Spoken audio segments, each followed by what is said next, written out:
Hey everybody, welcome back. SMCI beat pre-announced guidance from just 2 weeks ago and raised guidance. Stock is up another $40 after hours. Now we have some news about boots on the ground at Yemen, and we're going to talk about that and if it's true or not true.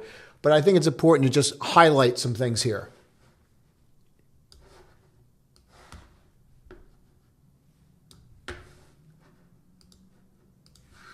To start with, we're just going to cover SMCI and what's going on there so we're all aware of it.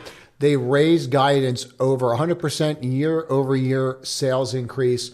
Trading higher, of course it is. Conference call went exceptionally well, 559 versus 493, 367 versus 306. This is why the stock's up. This is why it's up even more, because they beat the guidance that was raised.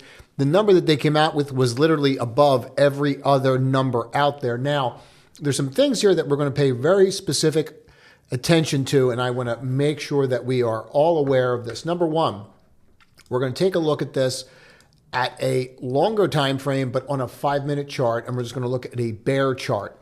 And then from the bear chart, we're just going to very simply drop an anchored VWAP to when that news came out. Now we can see when the news was released. As soon as that news was released, it was beating the expectations out way above where we were supposed to be. This was the revised guidance, and then they beat it by another 60 cents. So to say they crushed is an understatement. And then we can just see with the anchored VWAP how we acted. And then what we always like to do sometimes is you get a peak like this, just drop an anchored VWAP there and see where peak is. And why do you do that? Because what that will do for you is let you know that the people that bought at the peak, are they still buying? The answer at the time of recording this, and I waited late because I'm trying to get information on what's going on in Yemen. But yes, they're still buying. But it is a really important move here that I think we need to discuss. You're trying to get through the top of this, and it was fine, and it was pushing there all the way up into the conference call. And then what happened? This news on Yemen started leaking, and as soon as it started coming out, we started seeing what happened, and we started seeing the rotation, and we started seeing the drop.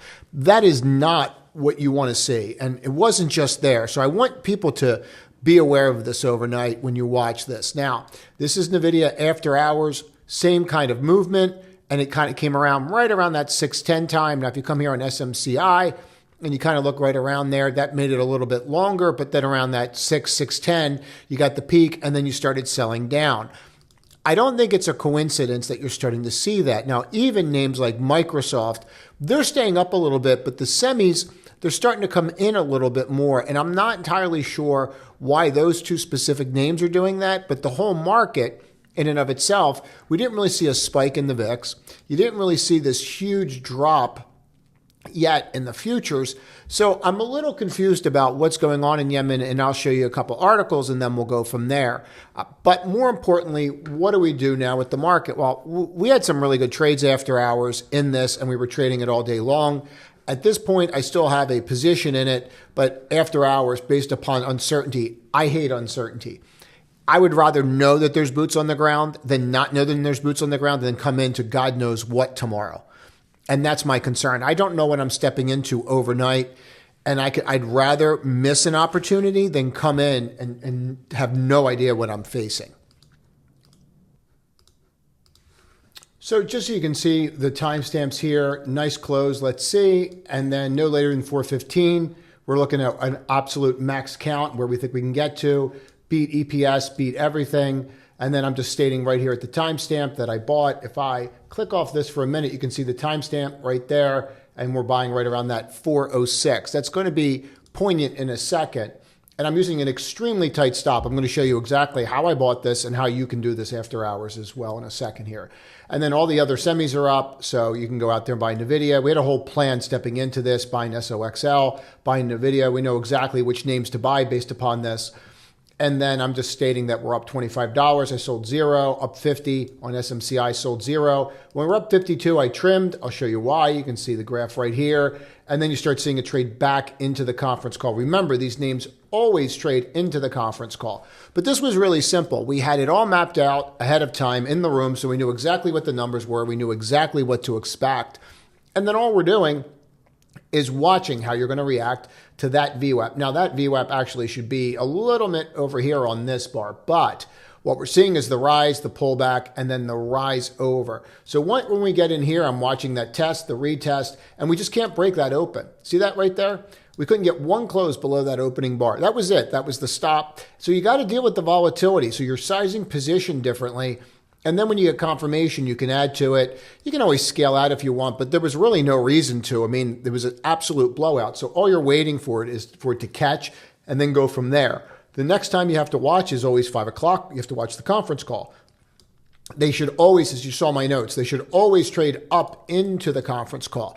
Why do stocks, no matter what it is, good or bad, they always trade up? Well, I shouldn't say always, but the majority trade up into the conference call. Why is that? Because people that shorted it, that might have shorted it here, they don't want to sit around and see, and God knows what they say about guidance or gross margins or demand. You have no idea what they're going to say. So they don't want to take the risk. Now, that's one way that you can do this. You can always look at doing this through the secondary names.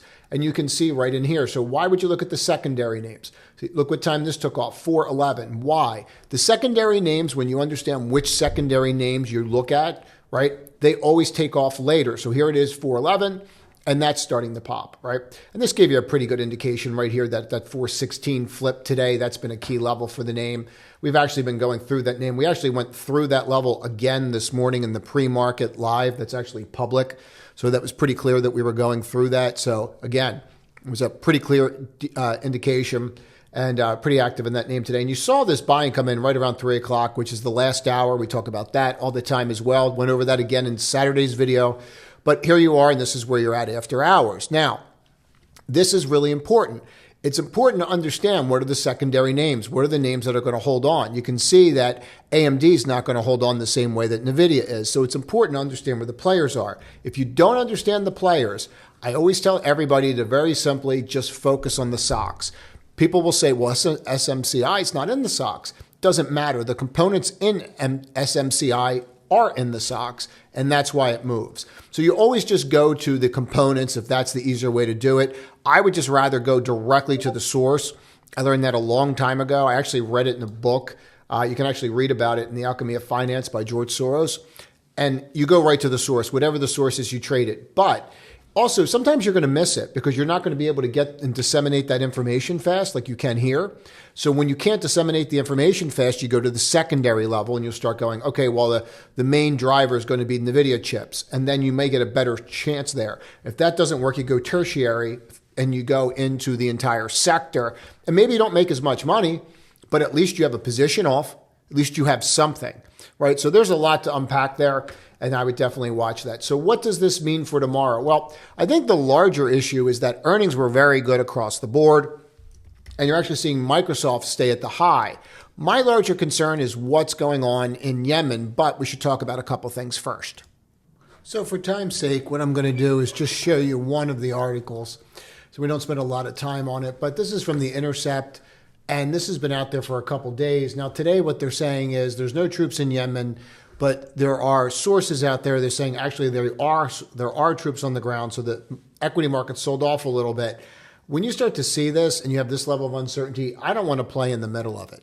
All I want to do is get out of the way and see what happens. So just be aware of this. Now, if he makes some kind of statement tomorrow morning, and I'm not going to put the other sources that I saw on Twitter that are saying there are boots on the ground because I don't want to inflate something that I can't confirm.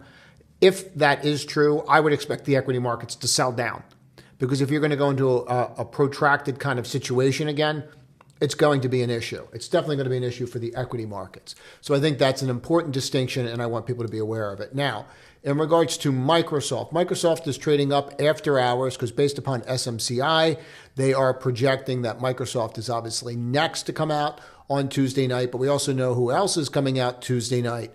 So you have a lot of earnings this week, guys, and they're starting out pretty good, obviously, to say the least. But tomorrow night, you have Microsoft, you have AMD tomorrow night, you have Google tomorrow night. So we have some big hitters tomorrow night. I would assume that you're going to see these active tomorrow should nothing really happen or come from what we're seeing out there right now with this troops on the ground. But I really don't know. If nothing comes of that, then we should be fine. And these stocks should trade higher. you're still going to have the Fed that we have to deal with.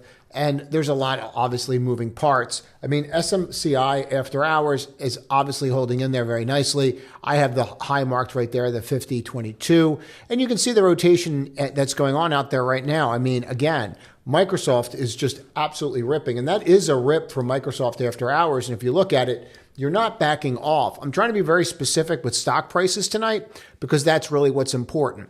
You're going to want to watch the open tomorrow. You're going to want to watch the stocks to get over the opening price. Obviously, the SOX is going to have a pretty good opening, to say the least. That's not really rocket science that this is probably going to trade up. But the question is, how much pressure, and this is really what I want to focus on, how much pressure are you really going to see on AMD to perform? And then how has AMD been performing? I mean, we beat by 1% on revenue, 3%. 57 basis points, 75 basis points, sorry, been a long day, 1%. So we're not really there, right? So we're not seeing any signs of AMD knocking the cover off the ball. So if I had to pick one that could have an issue, I would say that it's AMD. I think this has the most chance, not of not beating, but just disappointing what we're seeing going out there. So that's really what I would focus on. I don't really want to get into Wednesday yet.